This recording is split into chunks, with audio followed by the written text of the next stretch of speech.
అంబేద్కర్ జయంతి సందర్భంగా హరీష్ అకాడమీ అందిస్తుంది అన్ని ఆన్లైన్ కోర్సులపై భారీ discount offers. Group 2, 3, 4 and SI constable, FBO, JL, AEO and staff nurse full course ఏదైనా 500 రూపాయలు మాత్రమే. Group 2, 3, 4 SI constable and FBO 6 కోర్సులు కలిగి ఉన్న కాంబో ప్యాక్ ఇప్పుడు కేవలం 999 రూపాయలు మాత్రమే.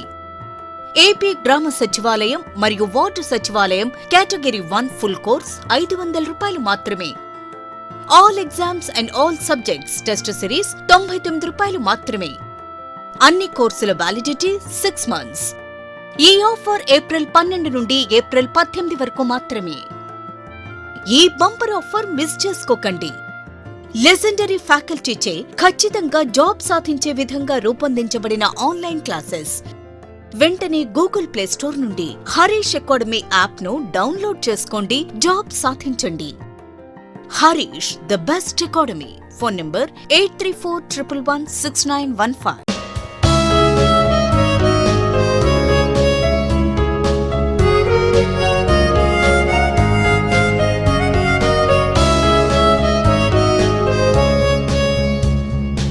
Harish, the best academy. Hi friends, welcome to Harish academy.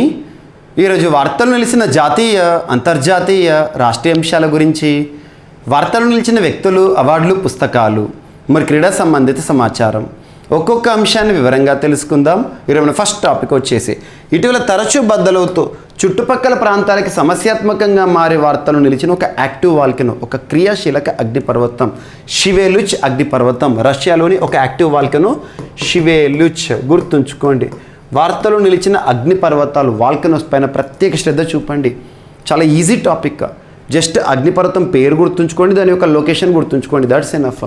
ఇక అగ్నిపర్వతం అంటే ఏంటి, లావా అంటే ఏంటి, మ్యాగ్మా అంటే ఏంటి, ఇటువంటివన్నీ కూడా, పసిఫిక్ రింగ్ ఆఫ్ ఫైర్ అంటే ఏంటి, అగ్నిపర్వతం ఎలా విస్ఫోటన జరుగుతుంది, ఇవన్నీ కూడా మీరు జాగ్రఫీ సబ్జెక్ట్లో, కోర్ జాగ్రఫీలో నేర్చుకుంటారు. మన కరెంట్ అఫైర్స్లో భాగంగా వార్తలు నిలిచిన అగ్నిపర్వతాలు ఇంపార్టెంట్ టాపిక్.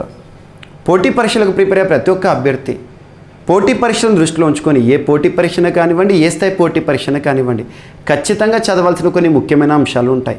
అటువంటి ముఖ్యమైన అంశాలను కనుక పరిశీలిస్తే యునెస్కో సంబంధిత అంశాలు, ఇటీవల వార్తలు నిలిచినవన్నీ చూడండి. అండ్ జాగ్రఫికల్ ఇండికేషన్ ట్యాగ్స్కి సంబంధించిన క్వశ్చన్ అడుగుతారు. దాంతోపాటు వన్యప్రాణులకి సంబంధించి టైగర్ రిలేటెడ్ ఇష్యూస్, చీతాస్, ఇటువంటి వాటిపైన క్వశ్చన్స్ అడుగుతారు. వన్యప్రాణులకు సంబంధించి ఒక ప్రశ్న పక్క అడుగుతారు. అండ్ దాంతోపాటు ఇటీవల కాలంలో వార్తలు ఇచ్చిన సూచీలు లేదా నివేదికలు, ఇటీవల కాలంలో వార్తలు ఇచ్చిన విన్యాసాలు. సో ఈ టాపిక్స్ ఏవైతే ఉంటే వీటిని రెగ్యులర్గా క్వశ్చన్స్ అడుగుతున్నారు. వాటితో పాటు వార్తలు నిలిచిన అగ్నిపర్వతాలు, IITs. సో ఇక్కడ అగ్నిపర్వతాల్లో ఒక అగ్నిపర్వతం షివేలుచ్ అగ్నిపర్వతం. ఇది ఎక్కడ ఉంది? రష్యాలో ఉంది. సో రష్యాలోని ఒక యాక్టివ్ వాల్కెనో ఈరోజు ఒక భయానక అగ్నిపర్వతంగా మారి వార్తలోకి వచ్చింది. చుట్టుపక్కల ప్రాంతాలన్నింటినీ కూడా భయాందోళనకు గురి చేస్తుంది. ప్రభుత్వం కూడా హెచ్చరికలు జారీ చేసింది. ఆ చుట్టుపక్కల ప్రాంతాలు నివసించే వారందరినీ కూడా డిస్ప్లేస్ చేస్తున్నారు. ఓకేనా? షివేలుచ్ యాక్టివ్ వాల్కెనో ఇక్కడ ఉంది అంటారు. ఇక్కడ ఈ టాపిక్ కొనసాగింపుగా కొన్ని ఇంపార్టెంట్ పాయింట్స్ మీకు మెన్షన్ చేస్తాను. ఇటీవల తెలంగాణ రాష్ట్రంలోని మెదక్ డిస్టిక్ మంజీరా నది ఒడ్డున ఒక అగ్నిపర్వతం యొక్క బూడిద ఆనవాళ్ళు బయటపడ్డాయి. బూడిద ఆనవాళ్ళు 1000 ఏళ్ల క్రిందటి బూడిద ఆనవాళ్ళు ఇప్పుడు బయటపడ్డాయి. ఆ బూడిద ఆనవాళ్ళు మంజీరా నది చుట్టుపక్కల ప్రాంతాలు బయటపడ్డాయి మెదక్ డిస్టిక్లో. ఆ అగ్నిపర్వతం ఎక్కడిదంటే ఇండోనేషియాలోని టోబా అగ్నిపర్వతం. టోబా అగ్నిపర్వతం ఎక్కడ అంటే ఇండోనేషియా. గుర్తుంచుకోండి, ఇటీవల ఇండోనేషియాలోని చాలా అగ్నిపర్వతాలు వార్తల్లోకి వచ్చినాయి. Mount Merapi, mount Sinabung, mount Ili Lewotolok, ఇటువంటి అగ్నిపర్వతాలు, మౌంట్ సెమురు, ఇటువంటి అగ్నిపర్వతాలు. సో అగ్నిపర్వతాలు ఇండోనేషియాకి సంబంధించి. ఇండోనేషియాలోని ఎందుకు ఎక్కువగా అగ్నిపర్వతాలు బద్దలవుతూ ఉంటాయి అంటే ఇండోనేషియా ఉన్న భౌగోళిక ప్రాంతం అలాంటిది, పసిఫిక్ రింగ్ ఆఫ్ ఫైర్. ఆ ప్రాంతంలో ఉండే దేశాలు అగ్నిపర్వతాలు కానీ, విపత్తులు, సునామీ సంబంధిత వాటితో కానివ్వండి, సమస్యలు ఎదుర్కొంటాయి. అండ్ దీంతోపాటు ఈ శతాబ్దంలోనే అత్యంత భయానక అగ్నిపర్వత విస్ఫోటనంగా వార్తలు నిలిచిన టోంగా అగ్నిపర్వతం. టోంగా హాపై అగ్నిపర్వతం ఎక్కడుంది? టోంగా రిపబ్లిక్లో ఉంది. దాంతోపాటు ఇటీవల కాలంలో కంబర్వీజా అగ్నిపర్వతం రెగ్యులర్గా న్యూస్లోకి వచ్చింది. కంబర్వీజా అగ్నిపర్వతం స్పెయిన్లోని లాపామాలో ఉంటుంది. జపాన్కి సంబంధించి ఫుకుటోకు ఒకనోబా అండ్ మౌంట్ అసో అగ్నిపర్వతం, ఫిలిప్పీన్స్ సంబంధించిన తాల్ అగ్నిపర్వతం, మౌంట్ నీరాగాంగో డెమోక్రటిక్ రిపబ్లిక్ ఆఫ్ కాంగోలోని ఒక అగ్నిపర్వతం. ఇటువంటి అగ్నిపర్వతాలు ఏవైతే ఉంటాయో ఆల్మోస్ట్ ఒక 30 అగ్నిపర్వతాల లిస్ట్ని మీకు నేను రీసెంట్గా ఒక లైవ్ ప్రోగ్రామ్ తీసుకున్నాను. So Praveen sir classes YouTube ఛానల్లో మీకు రెగ్యులర్గా కొన్ని క్లాసెస్ తీసుకుంటున్నాను, లైవ్ సెషన్స్ తీసుకుంటున్నాను, కమ్యూనిటీలో కొన్ని ఇంపార్టెంట్ ఆర్టికల్స్ పోస్ట్ చేస్తున్నాను, యూట్యూబ్ షార్ట్స్ తీస్తున్నాను, సో వీడియోస్ అప్లోడ్ చేస్తున్నాను. So Praveen sir classes YouTube ఛానల్లో చూడండి, మీకు అగ్నిపర్వతాలకు సంబంధించిన సమాచారం ఉంటుంది. ఓకేనా, ఇది అగ్నిపర్వతాలకు సంబంధించి ఈరోజు ఫస్ట్ టాపిక్.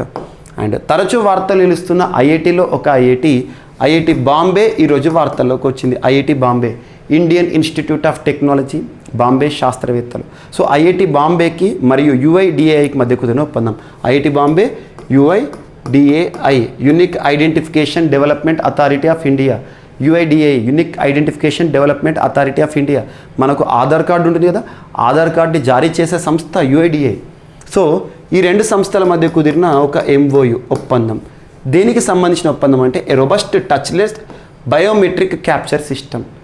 సో ఒక టచ్లెస్ బయోమెట్రిక్ క్యాప్చర్ సిస్టమ్ని డెవలప్ చేయడంలో యుఐడిఏఐకి సాంకేతిక సహకారం అందించబోతున్నట్టుగా వార్తలు ఇచ్చిన ఐఐటి ఏదంటే ఐఐటి బాంబే. గుర్తుంచుకోండి ఉద్దేశం, UIDAI and IIT Bombay will conduct joint research. ఇద్దరు కలిసి సంయుక్తంగా పరిశోధన చేస్తారు. It will allow finger print authentication from home. This effort is flagship of digital India program. Digital India ప్రోగ్రాంలో భాగంగా చేతినివ్వడంలో భాగంగా ఇది వార్తల్లోకి వచ్చింది. సో వార్తలు నిలిచిన ఒక ఒప్పందం ఐఐటి బాంబే మరియు యుఐడిఏఐ దేనికి సంబంధించి టచ్లెస్ బయోమెట్రిక్ క్యాప్చర్ సిస్టమ్ విషయంలో జాయింట్ రీసెర్చ్ చేస్తారంట. అండ్ నెక్స్ట్ ఇటీవల వార్తలు ఇచ్చిన స్టేట్ ఎనర్జీ ఎఫిషియన్సీ ఇండెక్స్, ఇటువంటి వాటిపైన ఎగ్జామ్లు అడుగుతున్నారు. నీతి ఆయోగ్ వారు విడుదల చేసే సూచీలపైన, సో అటువంటివి మన దేశవాళీ సూచీలు important. So state energy efficiency index ministry of power and new renewable ఎనర్జీకి సంబంధించి ఆర్కే సింగ్ గారు ఉన్నారు కదా, మంత్రి వారు విడుదల చేశారు. మినిస్ట్రీ ఆఫ్ పవర్ వారు విడుదల చేసిన ఒక సూచి state of energy efficiency index. So ఇంధనం, విద్యుత్కి సంబంధించి అని గుర్తుంచుకోండి, state energy efficiency index. So దీన్ని ఎవరు లాంచ్ చేశారంటే, అసలు ఎవరు దీన్ని డెవలప్ చేశారు ఈ సూచిని అంటే బ్యూరో ఆఫ్ ఎనర్జీ ఎఫిషియన్సీ. ఈ సంస్థ 2001 నుండి పనిచేస్తుంది, న్యూఢిల్లీ హెడ్ క్వార్టర్గా పనిచేస్తుంది. Bureau of energy efficiency. వారు ఎవరి సహకారం తీసుకున్నారంటే alliance for and energy efficient economy. Alliance for and energy efficient economy సంస్థతో వారు ఒప్పందం కుదుర్చుకొని ఈ సూచీని సహకారంతో ఈ సూచీని విడుదల చేశారు. ఇందులో ఫ్రంట్ రన్నర్స్ అంటారు, అంటే ఉత్తమ ప్రదర్శన ఇచ్చిన రాష్ట్రాలు, టాప్ రన్నర్స్ అంటాము. 60 పాయింట్స్ కంటే ఎక్కువ స్కోర్ సాధించిన రాష్ట్రాలు ఏంటంటే Karnataka top, Kerala, Andhra Pradesh, Rajasthan, TS. Next achievers కేటగిరీలో 50 to 60 పాయింట్స్ ఎనర్జీ ఎఫిషియన్సీ విషయంలో 50 to 60 యాక్చువల్గా 100ను స్కోర్ తీసుకొని ఏ రాష్ట్రం ఎంత స్కోర్ సాధించిందని రకరకాల పారామీటర్ తీసుకుంటారు. అందులో ఇవి టాప్ బెస్ట్ పర్ఫార్మెన్స్ అన్నట్టు. ఇక అచీవర్స్ కేటగిరీలో బెస్ట్ పర్ఫార్మర్ అస్సాం ఫస్ట్లో ఉంది, హర్యానా, మహారాష్ట్ర, పంజాబ్. గుర్తుంచుకోండి. సో ఇటువంటి దేశవాళీ సూచీలపైన ఎగ్జామినేషన్లో క్వశ్చన్స్ అనేవి రెగ్యులర్గా అడుగుతున్నారు, అవి చూడండి ఒకసారి. And next foreign portfolio investments. So విదేశీ పెట్టుబడులకు సంబంధించి నేషనల్ సెక్యూరిటీస్ డిపాజిటరీ లిమిటెడ్ అనే ఒక సంస్థ, ఇది బాంబే కేంద్రంగా పనిచేసిన సంస్థ, బాంబే ఆధారిత సంస్థ.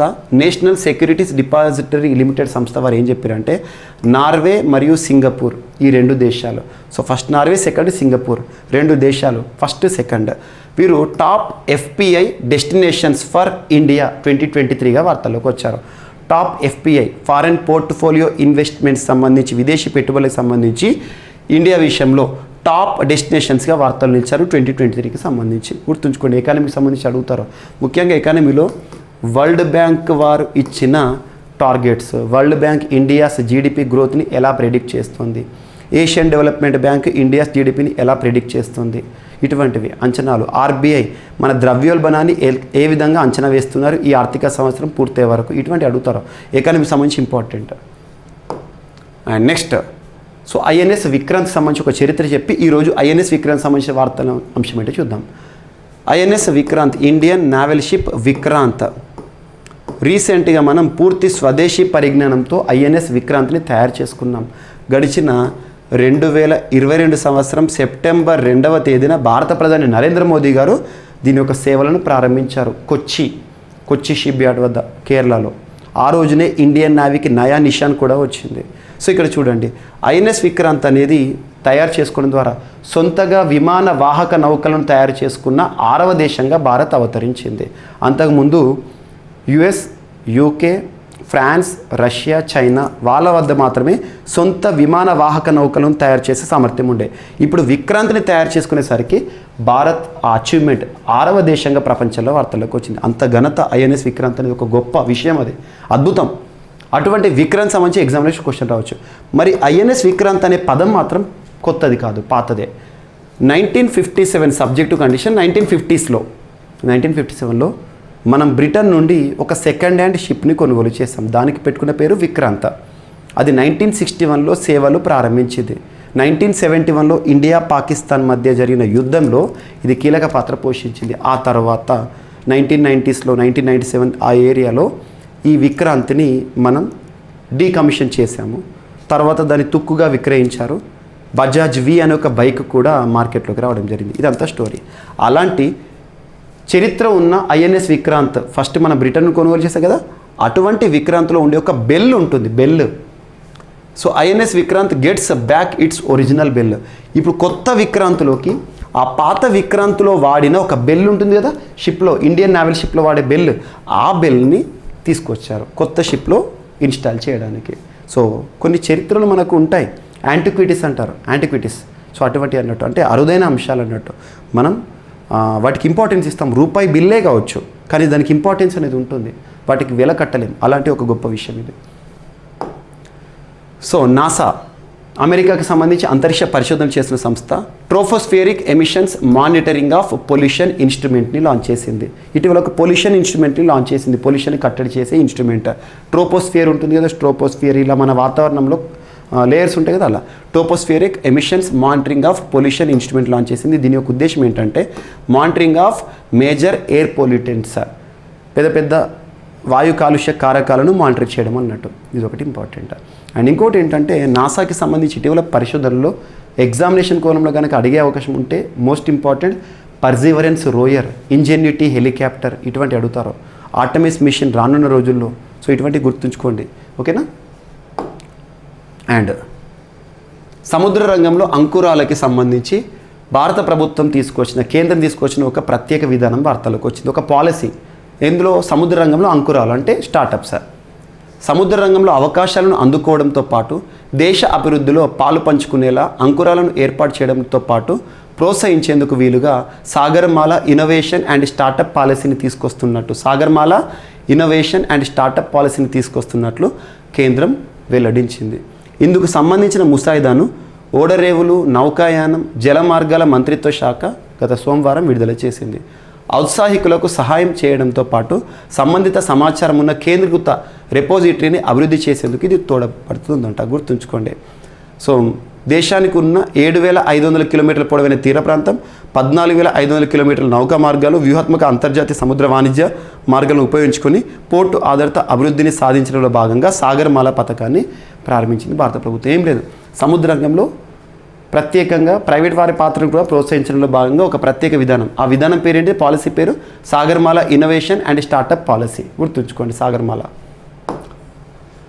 అండ్ ఇరాన్ ఇటీవల లాంచ్ చేసిన ఒక ప్రత్యేకమైన వ్యవస్థ, Iran successfully test kamikaze drone.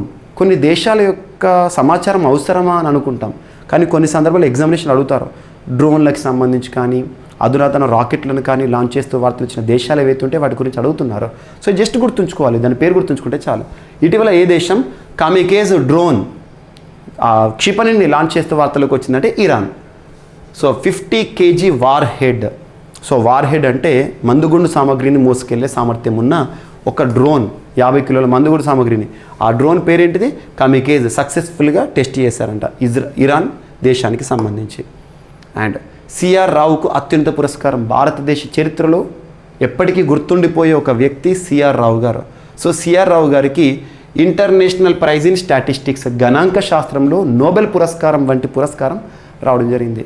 గణాంక శాస్త్రంలో ప్రతిష్టాత్మక పురస్కారాన్ని 2016 నుండి ప్రతి 2 ఏళ్ళకు ఒకసారి ఇస్తారు. అందులో మన భారతీయుడు సిఆర్ రావు గారు వార్తల్లోకి వచ్చారు, గుర్తుంచుకోండి. కళ్యంపూడి రాధాకృష్ణారావు గారు స్టాటిస్టిక్స్ అంటేనే తన పేరును పర్యాపదంగా వాడవచ్చు. అటువంటి వాడు స్టాటిస్టిక్లో నోబెల్ అంత పురస్కారాన్ని గెలుపొందారు. జూలైలో కెనడాలో ప్రదానం చేస్తారు. 102 ఏళ్ల వయసులోనూ వర్సిటీలో సేవలు చేస్తున్న ఒక మహానుభావుడు, గొప్ప వ్యక్తి, గుర్తుంచుకోండి. సో ఇతను సిఆర్ రావుకి అత్యున్నత పురస్కారం ఏ శాస్త్రంలో అంటే గణాంక శాస్త్రం, స్టాటిస్టిక్స్, గుర్తుంచుకోండి. ఎకానమీ, స్టాటిస్టిక్స్ ఎలా అడుగుతారో, సో గణాంక శాస్త్రం. సో తనకి సంబంధించిన ఈ ప్రత్యేకతలు ఏవైతే ఉంటాయో, తను ఎక్కడ పుట్టాడు, బాల్యం ఏంటి, తను సాధించిన ఘనతలు ఏంటి, ఇవన్నీ కూడా మీకు టైం టేకింగ్. కాబట్టి ఇదేం చేస్తానంటే మీకు ఇది స్లైడ్స్లో మీకు YouTube community Praveen sir classes YouTube ఉంది కదా, ఆ యూట్యూబ్ ఛానల్లో కమ్యూనిటీలో ఇది పోస్ట్ చేస్తాను. ఒకసారి చూడండి, స్క్రీన్ షాట్ చేసుకొని చదవండి, సులభంగా ఉంటుంది. అండ్ గుకేష్కు ఆర్మగెడాన్ టైటిల్. ఇటీవల ఉజ్బెకిస్తాన్ వేదికగా జరిగిన ఒక chess tourney, rapid chess tourney, అందులో టైటిల్ విజేతగా మన భారతీయ గ్రాండ్ మాస్టర్ గుకేష్ వార్తలోకి వచ్చాడు. భారతీయ చెస్ కెరటం గుకేష్ మరోసారి సత్తా చాటాడు. ఆర్మగెడాన్ ఆసియా ఓషియానియా టైటిల్, గుర్తుంచుకోండి, ఆర్మగెడాన్ ఆసియా ఓషియానియా టైటిల్ని గెలుచుకున్న ఇండియన్ గ్రాండ్ మాస్టర్ ఎవరంటారు? గుకేష్, గుకేష్ సొంతం చేసుకున్నారు. 2 మ్యాచ్ల ఫైనల్లో అతను rapid chess champion Nodir Bek Abdusattorov తన పైన ఉజ్బెకిస్తాన్ ఆటగాడి పైన గెలుపొందాడు. గుర్తుంచుకోండి, గుకేష్ ఆర్మగెడాన్ టైటిల్. ఇటీవల ఆర్మగెడాన్ ఆసియా ఓషియానియా టైటిల్ని గెలుచుకున్న భారతీయ గ్రాండ్ మాస్టర్ ఎవరంటే గుకేష్ అని గుర్తుంచుకోండి, ఇండియన్ గ్రాండ్ మాస్టర్. సో ఇవి ఫ్రెండ్స్ ఈరోజు వార్తలు ఇచ్చిన అంశాలు. ఒకసారి ర్యాపిడ్గా చూస్తే షివేలుచ్ అగ్నిపర్వతం వార్తలు నిలిచింది. ఇటీవల బద్దలవుతూ వార్తలకు వచ్చింది. ఎక్కడుంది అంటే రష్యాలో ఉంది. అండ్ నెక్స్ట్ వచ్చేసేసి ఐఐటి బాంబే మరియు unique identification development authority of India మధ్య కుదిరిన ఒప్పందం ఏ రోబస్ట్ టచ్లెస్ బయోమెట్రిక్ క్యాప్చర్ సిస్టమ్కి సంబంధించి. స్టేట్ ఎనర్జీ ఎఫిషియన్సీ ఇండెక్స్ 2021-2022 వార్తలోకి వచ్చింది. టాప్ పర్ఫార్మర్స్ ఏ రాష్ట్రాలు చూడండి ఎనర్జీ విషయంలో. ఎఫ్పిఐకి సంబంధించి నేషనల్ సెక్యూరిటీస్ డిపాజిటరీ లిమిటెడ్ వారు భారతదేశంలో ఎఫ్పిఐ డెస్టినేషన్ సంబంధించిన టాప్ పర్ఫార్మెన్స్ ఎవరైతే ఉంటారో దేశాలు నార్వే, సింగపూర్. అండ్ ఐఎన్ఎస్ విక్రాంత్లో ఒక పురాతన చరిత్ర కలిగిన ఒక గంట, INS Vikrant gets back it's original bell. పాత విక్రాంత్లో వాడిన గంటనే కొత్త విక్రాంత్లో కూడా ఇన్స్టాల్ చేస్తారు. సో నాసా వారు ప్రయోగించిన tropospheric emissions monitoring of pollution instrument వార్తల్లోకి వచ్చింది. అండ్ సముద్ర రంగంలో అంకురాలకు ప్రోత్సహించడానికి ప్రత్యేక విధానాన్ని తీసుకొచ్చింది కేంద్రం. Sagarmala innovation and startup policy. Iran సక్సెస్ఫుల్గా లాంచ్ చేసిన ఒక డ్రోన్, సో వార్ హెడ్ని కూడా మోసుకెళ్లే సామర్థ్యం ఉన్న డ్రోన్ కామికేజ్ డ్రోన్. అండ్ అత్యున్నత పురస్కారం, గణాంక శాస్త్రంలో అత్యున్నత పురస్కారం, నోబెల్ లాంటి పురస్కారాన్ని పొందుతూ వార్తలోకి వచ్చారు మన భారతీయుడు సిఆర్ రావు. గుకేష్కు Armageddon title, ఆర్మగెడాన్ Asia Oceania title ఇటీవల ఉజ్బెకిస్తాన్ వేదికగా జరిగిన టోర్నమెంట్లో ఎవరు గెలుచుకున్నారంటే గుకేష్, గుర్తుంచుకోండి. సో ఇవి ఫ్రెండ్స్ ఈరోజు వార్తలు నిలిచిన అంశాలు. మిస్లేనియస్ అంశాలు ఏమైనా మిగిలిపోతే మాత్రం రేపటి క్లాస్లో యాడ్ చేసి మళ్ళీ నేర్చుకుందాం. రేపు కలుద్దాం. Thank you.